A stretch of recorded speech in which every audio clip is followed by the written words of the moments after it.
भगवान श्री कृष्ण और राधा जी की कहानी कौन नहीं जानता। भगवान श्री कृष्ण का विवाह रुक्मिणी जी से हुआ था, लेकिन भगवान श्री कृष्ण राधा जी से प्रेम करते थे। कहा जाता है कि भगवान श्री कृष्ण की 16,100 पत्नियां थीं। देवी राधा जी का विवाह बचपन में ही अयान नाम के एक सैनिक से हो गया था। जब राधा जी 6 वर्ष की उम्र में थीं, तब उनका विवाह करवा दिया गया था, लेकिन विवाह के 1 वर्ष के पश्चात ही अयान का निधन हो गया, जिसके बाद श्री देवी राधा का मिलन भगवान श्री कृष्ण जी से हुआ था। एक बार जब भगवान श्री कृष्ण जी के पिता नंद बाबा जी भगवान श्री कृष्ण जी को लेकर बाजार घूमने गए थे, तो उस बाजार में देवी राधा और उनके पिताजी बाजार में आए हुए थे। तभी देवी राधा ने भगवान श्री कृष्ण को पहली बार देखा और भगवान श्री कृष्ण ने देवी राधा को पहली बार देखा था।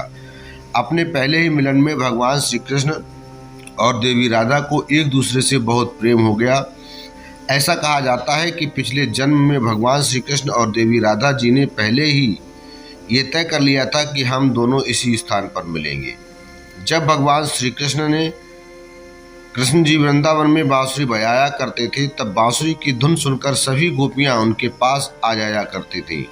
गोपियों के साथ साथ बांसुरी की धुन सुनकर देवी राधा जी भी वहां आ जाती थी। भगवान श्री कृष्ण की बांसुरी की धुन में देवी राधा खो जाया करते थे और बांसुरी की धुन पर नृत्य करना शुरू कर देते थे। भगवान श्री कृष्ण की देवी राधा से पूर्णतः मोहित थे और वह देवी राधा से विवाह करना चाहते थे, जिसके लिए भगवान श्री कृष्ण ने अपनी माता यशोदा जी से अपने और देवी राधा के विवाह के बारे में बात की थी।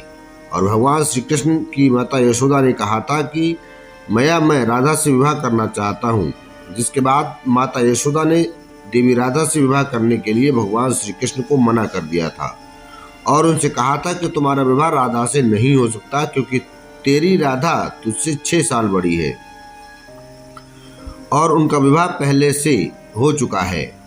लेकिन भगवान श्री कृष्ण बहुत जिद करने लगे, जिसके बाद माता यशोदा ने नंद बाबा से भगवान श्री कृष्ण को समझाने के लिए कहा, लेकिन नंद बाबा के समझाने के बाद भी भगवान श्री कृष्ण नहीं माने।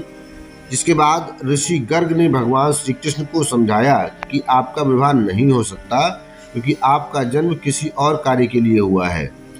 तब ऋषि गर्ग ने भगवान श्री कृष्ण को बताया कि आपका जन्म इस दुनिया में धर्म की स्थापना करने के लिए हुआ है।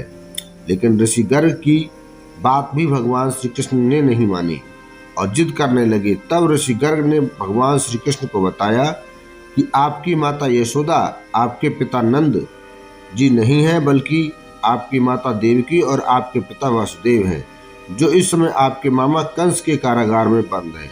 ये सुनने के बाद भगवान श्री कृष्ण जी वृंदावन से मथुरा आ गए। भगवान श्री कृष्ण ने मथुरा आने के बाद देवी राधा का जीवन बिना कृष्ण को देखे बहुत दुर्लभ होने लगा। भगवान श्री कृष्ण और देवी राधा जी का दोबारा से मिलन कुरुक्षेत्र में हुआ, जहां पर एक सूर्य ग्रहण के दौरान द्वारिका से भगवान श्री कृष्ण और वृंदावन से नंद के साथ देवी राधा आई थी। देवी राधा सिर्फ भगवान श्री कृष्ण को देखने के लिए ही आई थी। भगवान श्री कृष्ण और देवी राधा का आखिरी मिलन द्वारिका में ही हुआ था। जब देवी राधा भगवान श्री कृष्ण से मिलने के लिए उनके महल में गई थी, तब भगवान श्री कृष्ण अपनी 8 पत्नियों के साथ महल में उपस्थित थे। जब भगवान श्री कृष्ण ने अपने महल में देवी राधा को देखा तो वह बहुत प्रसन्न हो गए। देवी राधा ने भगवान श्री कृष्ण से उन्हीं के महल में रहने का अनुरोध किया, जिसके बाद भगवान श्री कृष्ण ने देवी राधा को देविका के पद पर नियुक्त कर दिया। देवी राधा महल में सभी कार्यों को बहुत अच्छे ढंग से देखती थी और समय मिलते ही भगवान श्री कृष्ण के दर्शन किया करती थी। एक दिन देवी राधा जी ने उदास होकर महल को छोड़ने का निर्णय लिया, जिसके बाद देवी राधा जी ने जंगल के एक गांव में अपना जीवन यापन करना शुरू कर दिया। बिना भगवान श्री कृष्ण को देखे हुए बहुत समय हो चुका था।